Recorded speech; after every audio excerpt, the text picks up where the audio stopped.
Hello, welcome to Future Fiber. This is Editing Jenny actually. This is a channel where I talk about all the crafty things that I do. It's mostly knitting.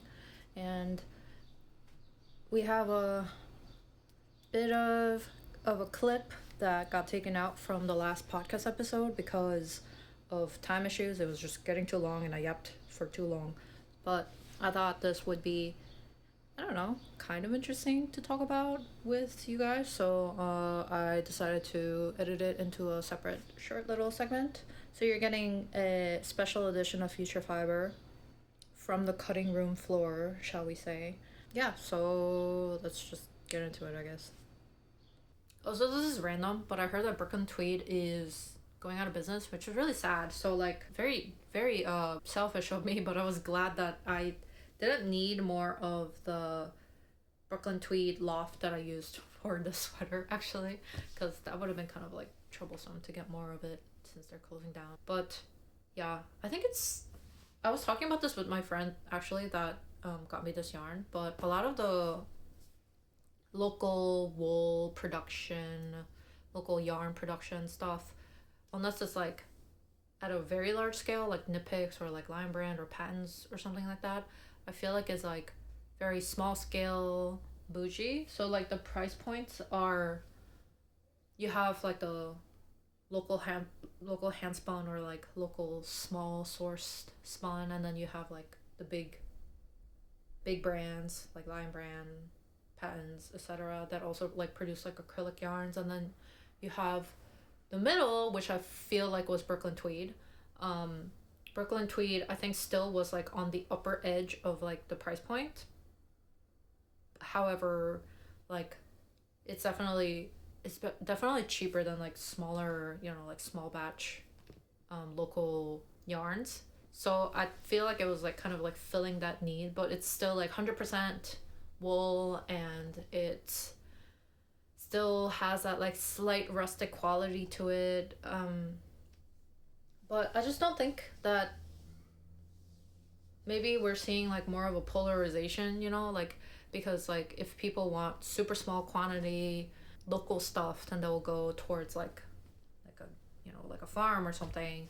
Or on the higher price end, you also have like the local dyers that are producing like very special colorways and things like that. But then I feel like Brooklyn Tweed as a company maybe like wasn't really producing anything that was like in like, it's nice yarn, don't get me wrong, but maybe it wasn't like exceptionally differentiated from like what other stuff that's on the market. I want to say too that this is not just about the production and the marketing spin of the company as well, but I'm sure it has a lot to do with the changing consumption patterns of the market. I'm not really tapped into like what's trendy right now, but I feel like a lot of what is potentially a little bit more marketable easily is the selection of colors. I do also feel like I see more hype around, this is completely anecdotal, but I feel like I see a lot of hype around special colorways of certain yarns or trending colors, or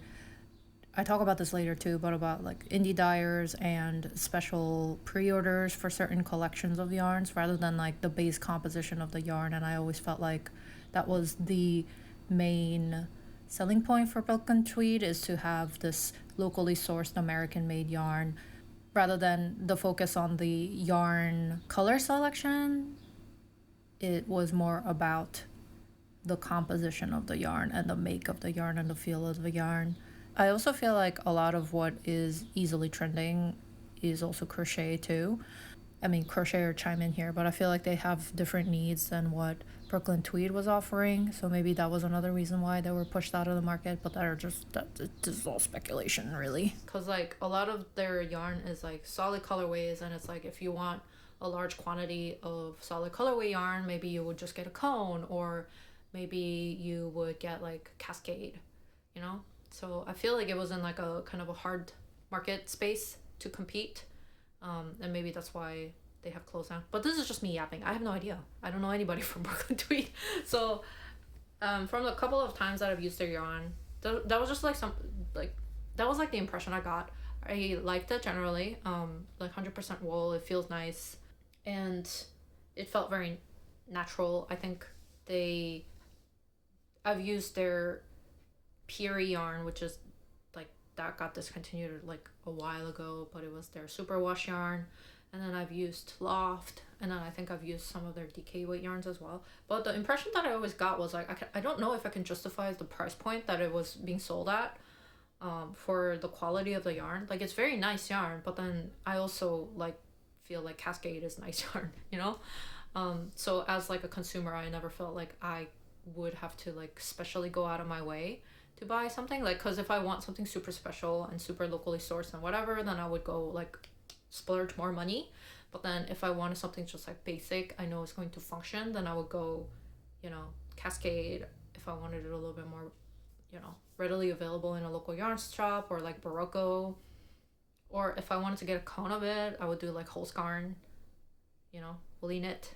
So maybe that was the reason why they like, it's really sad because like in a niche hobby, if a business goes out that has such a big market presence, then it's always sad to see it disappear. You know, it feels like you're losing a big part of the hobby culture, I suppose. So that's really upsetting. But I think a lot of my experience as a consumer, you know, around yarn like that, I just feel like maybe it's not so surprising that they found it hard to continue business. But yeah, just some yapping about that. I don't know how you guys feel about that. Do you like a particular Brooklyn Tweed yarn a lot that you feel like you're not going to be able to get from anywhere else? I'd love to hear like what you guys feel about it. I just think it's definitely sad that we're losing businesses like that, but hopefully other businesses will kind of like rise to the occasion and like fill in that gap. It's just like hard because I guess it was a little bit upsetting because like we also had JOANN's go away recently, so I feel like the options of shopping for yarn and craft supplies like physically in stores is dwindling, as well as like having options for things that are like it's because we're in America, like American made or yada yada yada, is like always decreasing. So it always feels like a dichotomy when we say like, oh, like there's so many people knitting now, so many people crocheting, and we're seeing more visibility of crafts online and stuff like that, but then it's like maybe that doesn't reflect naturally back into like business, you know? Like, not that everything has to be monetized or whatever, but it's sad like as a consumer to see like your options decrease, you know? Local options decrease, because like if we're thinking about like the overall options, then it has actually increased because now like we have so many options to shop overseas. Like I can get wool from like, I can get a huge quantity of drops yarn from a European retailer, and then it's going to be like $2 a ball, as opposed to something that is like mid price range in the States. Even just like the stuff that's available in the craft stores like Michael's and formerly JOANN's, rest in pepperoni, I feel like are not the most affordable. Like knitting is not a cheap hobby.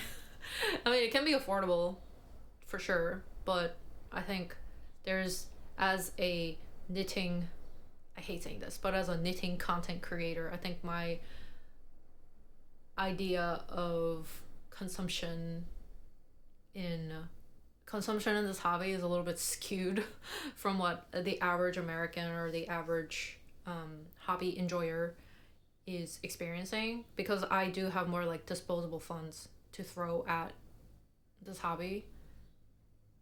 Well, I am lucky to also have like more income that I could throw at this hobby, and like I know that that's obviously not the case in this economy for a lot of people. So maybe this is just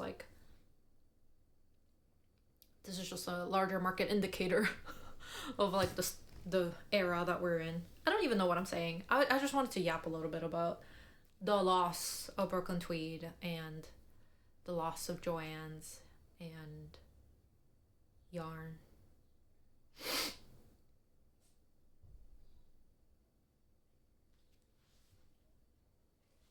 hopefully that was interesting.